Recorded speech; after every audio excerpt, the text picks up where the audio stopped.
PM आवास की सच्चाई आपने जानी और अब एमपी में नल जल योजना की धांधली भी जान लीजिए। पन्ना जिले में नल जल योजना के तहत धांधली से अब गांव के लोग परेशान हो गए हैं। मंजर ये है कि पाइपलाइन के लिए सड़क तो खुदवा दी गई, लेकिन ठीक तरह से मरम्मत ही नहीं कराई गई, तो कहीं ऐसी ही सड़क को खुला छोड़ दिया गया जहां अब कीचड़ और गंदगी का अंबार लग गया है। देखिए हमारी एक खास रिपोर्ट। सड़क से निकलना नहीं आसान, जिम्मेदार नहीं कर रहे समाधान। नल जल योजना के नाम पर धांधली, ग्राम वासियों के लिए बनी परेशानी।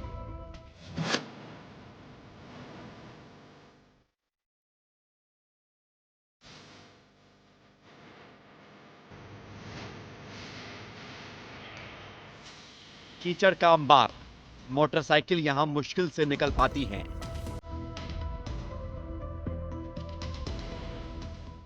भारी वाहन यहां धराशायी हो जाते हैं और बच्चे स्कूल पहुंचने से पहले ही कीचड़ में लथपथ।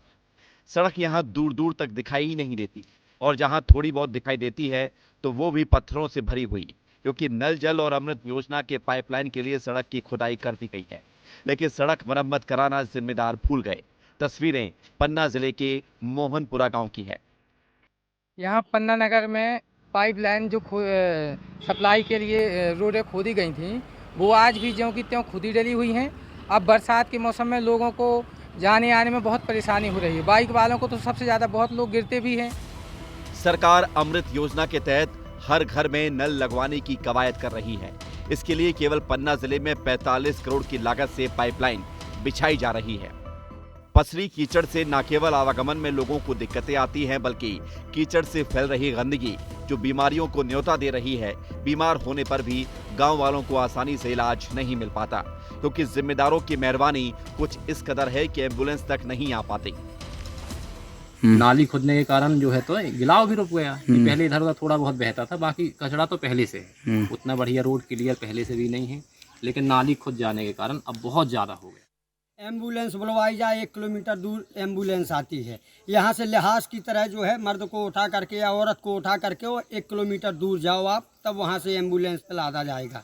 हैं, शिकायत विधायक जी को बता दिए, कलेक्टर साहब को दे दिए, तहसीलदार महोदय को दे दिए, ठेकेदार को दे दिए, सबको दे दिए। पीएचई वालों ने ये काम तोड़ा है। जो भी ये हालत खस्ता करके ये पीएचई वाले करके गए। केवल गंदगी नहीं, सड़क पर बिखरे पत्थर से भी लोग परेशान हैं। आए दिन बच्चे कीचड़ में गिर जाते हैं। यहाँ पत्थरों के ढेर से खुद को चोट लगा लेते हैं, जिस पर अब परिजनों का गुस्सा फूट रहा है। लड़का बच्चे छोटे छोटे हैं हमारे, है ना, तो भी निकला था तो गिर जात, चोटें लगी उन्हें। 3 बार अस्पताल लेके गए हम। इके जवाबदार को है? आप हो रहे हो इके जवाबदार। कुछ लोगों का तो यहाँ तक कहना है कि यहाँ तो पाइपलाइन बिछाने की ही जरूरत नहीं थी, लेकिन फिर भी भ्रष्टाचार करने के लिए पाइपलाइन बिछा दी गई। सभी रोडें खुद ही डली हुई हैं, लोगों का निकलना बड़ा मुश्किल है। लोगों के पाइप भी तोड़ दिए गए हैं, जबकि पहले से भी पाइपलाइन डली थी और किसी प्रकार की पानी की कोई समस्या नहीं थी। उसके बावजूद अमृत 2 के तहत जल जीवन मिशन से जो राशि आई है, उसको निपटाने को लेकर विभागों द्वारा या नगर पालिका द्वारा मिलकर के सब काम किया जा रहा है। ग्रामीणों ने कई बार जिम्मेदारों को इसके बारे में बताया, लेकिन हाल जस के तस हैं। ऐसा क्यों, यही जानने हम पहुंचे नगर पालिका। अभी जो है पाइपलाइन के लिए पाइपलाइन डालने का काम चल रहा है, तो उसके साथ साथ उसमें अभी अस्थायी रूप से रेस्टोरेशन का काम कर रहा है। स्थायी रूप से रेस्टोरेशन तब होगा जब उसकी टेस्टिंग हो जाएगी और नल कनेक्शन दे दी जाएंगे तब।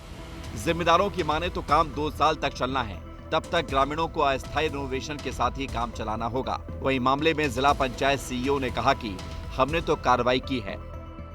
टीएल बैठक में हमेशा बताया गया है कि जो ग्राम की आंतरिक सड़कें हैं, उनको जो छोटा कटर होता है उसी से ही करा जाए, जेसीबी से नहीं करी जाए। तो कुछ प्रकरण भी आए हैं जहां पर ठेकेदारों द्वारा लापरवाही की गई है। इसके संबंध में कलेक्टर महोदय द्वारा बहुत ही सख्त रुख अपनाते हुए उनके खिलाफ नोटिस देकर वसूली की दंडात्मक कार्रवाई भी करी है। लापरवाह ठेकेदारों से तो वसूली कर ली गई है, लेकिन जमीन पर जो हुआ उस पर जिम्मेदारों ने कुछ ध्यान नहीं दिया। महीनों से ग्रामीण उखड़ी पड़ी सड़क से परेशान हैं और अब देखना होगा कि आखिर कब तक जिम्मेदार कोई सटीक तरीके से इस पर ध्यान देते हैं। ब्यूरो रिपोर्ट, विस्तार न्यूज।